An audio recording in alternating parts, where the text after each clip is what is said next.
যারা বলছেন তাদের প্রতি উদ্দেশ্য করছি, একটু মানবিক হন, একটু মানবিক হন।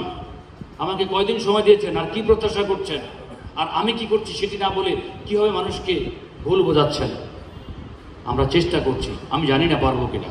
সবার পক্ষে 17 বছরে পারেননি, 27 বছরে পারেননি, এখন 17 দিনে আমাকে বা 170 দিনে আমার কাছ থেকে সব আদায় করে নেবেন? আমার কি সেই সক্ষমতা আছে? আমার কি কোনো পলিটিক্যাল গভর্নমেন্ট আছে? ইন্টারিম যে গভর্নমেন্ট, সেই গভর্নমেন্টকে কাউকে ওন করে? তার মধ্যেও আমরা কাজ করছি প্রতিটা বিষয়। ইতিমধ্যে আপনারা জেনে খুশি হবেন, নন ভ্যাকেশন ডিপার্টমেন্ট নিয়ে খালি বলেছি শুনেছি, ইতিমধ্যে আমি কাজ শুরু করেছি। নন ভ্যাকেশন নিয়ে সচিবের সাথে ডায়ালগ করেছি দুবার, হিসাব দিয়েছি দুবার, যে আমাদের কি লস কি লাভ, আপনাদের সরকারে কি লস লাভ। কালকেও আসার আগে কথা বলে এসেছি, বলে তুমি সকলটা দাও, আমি এটা নিয়ে কাজ করব। আমি আশা করছি সচিবের বক্তব্য যে অচিরেই যদি সরকারের লস না থাকে, তোমাদের যদি ডেডিকেশন থাকে, প্রাপ্য থাকে, আমি এটার বিষয়ে তোমাদের জন্য হয়ে লড়ব। ইনশাল্লাহ আমরা বের করে আনবো নন ভ্যাকেশন ডিপার্টমেন্ট। আমরা ওয়ারেন্ট অফ প্রেসিডেন্স থেকে বললাম, বাকি যে বিষয়গুলো সেগুলোর মধ্যে আছে আমার আর্ন লিভের কথা, নন ভ্যাকেশনের মধ্যে, সেটি এর সাথে এসে যাবে। স্কেল আপগ্রেডেশন নিয়ে কথা বলেন, আমরা চেষ্টা করছি। সেটি হচ্ছে 11টি কলেজ আমি এসে পেলাম, 11টি কলেজ মন্ত্রণালয়ে গিয়েছে, সেখান থেকে এটি অর্থ মন্ত্রণালয় পর্যন্ত গিয়ে একটা কোয়েরি এসছে। গতকাল সেই কোয়েরি জবাব দিছি। 11টি কলেজে আপনারা জানেন আমরা 2টি করে প্রতি ডিপার্টমেন্টে প্রফেসরের পদ, 91টি কলেজে 11, 20, 20, 20 করে স্লট করে আমরা পাঠাচ্ছি। প্রথমটি 11টি অর্থ মন্ত্রণালয়ে, পরের 20টি জনপ্রশাসনে, পরের 20টি শিক্ষায়, বাকি 2টি পেন্ডিং আছে। আমরা এটি শেষ হওয়ার পরেই পাঠাতে থাকবো। সেখানে প্রথমটা দফায় 1440টির মতো পদ, সেখানে 200-র উপর প্রফেসরের পদ। সেই প্রফেসরের পদগুলি কোন গ্রেডে? 3rd গ্রেডে আমরা প্রপোজাল করেছি। অর্থ মন্ত্রণালয় বলেছে 3rd গ্রেড কি করে দিলেন? আপনাদের লাস্ট যেটি ডিরেক্টরে 4টা ডিরেক্টর পদ তৈরি করেছেন, আমার পদ এবং কলেজ বাদে, কারণ এই 2টি পদ 3rd গ্রেডের পদ। তাহলে ওগুলো তো আপনারা 4th গ্রেডে তৈরি করেছেন, তাহলে এখন কোন যুক্তিতে আপনারা 3rd গ্রেড চান?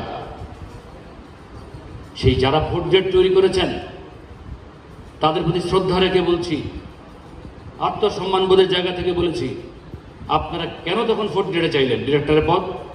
বাইরে তো মানুষকে শোনাচ্ছিলেন 3rd গ্রেড। যে জন্য ওরা আজকে বলার সুযোগ পেয়েছে, আমরা যুক্তি দিয়েছি, আমরা বলেছি 3rd গ্রেড কেন যৌক্তিক। সেইভাবে আবারও প্রস্তাব কিন্তু 11টা চলে গেছে। আমরা 1028টি শিডিউলভুক্ত পদ, সেটিকে বলেছি, এটি নিয়ে প্রশাসন ক্যাডার নানা তাল বাহানা। আমার সাথে বসছেন, ডায়ালগে বসতে চান, কেন এত পদ দরকার, ফিল্ডে এত পদ দিয়ে কী হবে, তখন এটা সমস্যা তৈরি হবে, বোঝাপড়ার সমস্যা। আমি বলেছি 3rd গ্রেড কেন, 1 নম্বর গ্রেডের পদ তো বিশ্ববিদ্যালয়ে আছে না? টিচারদের তারা 1 নম্বর গ্রেড পদ অনেকেই পাচ্ছে, কই সেখানে তো সমস্যা হচ্ছে না? আমার টিচারের বেলায় সমস্যা হবে কেন? আমরা তো আপনার সাথে যাই না। বলেছি দেখেন, একবার নেবেন কেন, বারবার নেবেন? আমি বলছি গত সপ্তাহে ডিজি এবং আমি গিয়েছিলাম এপিডি কাছে, জনপ্রশাসনের এপিডি, তার সাথে নুরুজ্জামান সাহেবও ছিলেন, সাবেক জয়েন্ট সেক্রেটারি আমাদের শিক্ষা মন্ত্রণালয়। বলছে ভাই একটু কম নেন, এত পাবেন কি? আমি বলছি আমার দাবি থেকে আমি 1 বিন্দু সরব না, আমার 1028টি পদই 3rd গ্রেডের চাই। বলছে আপনি চান, আমরা বিবেচনা করবো, দেখবো কেউ। বলছে আপনারা কি বিবেচনা করবেন জানি না, যদি কম হয়ে যায় আমার যা করার, যেভাবে আপনাদেরকে মিটিং এনেছি, বিভিন্নভাবে 4 মন্ত্রণালয় এক করেছি, সেভাবেই আবার মিটিংয়ে আনবো, অথবা আমার আন্দোলন, আমার বক্তব্য এটা নিয়ে অনড় থাকবো, 1 বিন্দু ছাড় দেবো না 1028টি থেকে। জি, আমরা অনেক কথাই বলার ছিল, বলতে পারিনি, দয়া করে আমাকে ক্ষমা সুন্দর দৃষ্টি দেখবেন। এতক্ষণ যে কথাগুলো বললাম একটু কষ্ট ছিল মনে, সেজন্য একটু উগড়ে দিলাম। কিন্তু তার মানে এই না যে আপনাদের প্রতি ক্ষোভ আছে, ভালোবাসার কমতি আছে, ক্যাডারের প্রতি ভালোবাসার কমতি আছে। আমি বিশ্বাস করি আমরা এই ক্যাডারের স্বার্থে সকলে এক অভিন্ন।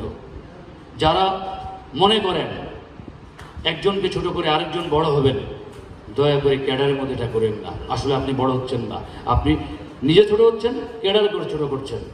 একত্রে থাকেন, একসাথে আমরা ইনশাল্লাহ আমাদের এই পজিটিভ দিকগুলো, যেগুলো আমরা ফেসবুকে বলতে পারি না, আপনি তো জানেন, আপনারা তো জানেন, আপনারা বলেন, আমার বলার দরকার নেই। কিন্তু ক্যাডারে কোনো নেগেটিভ ইম্প্যাক্ট তৈরি করবেন না।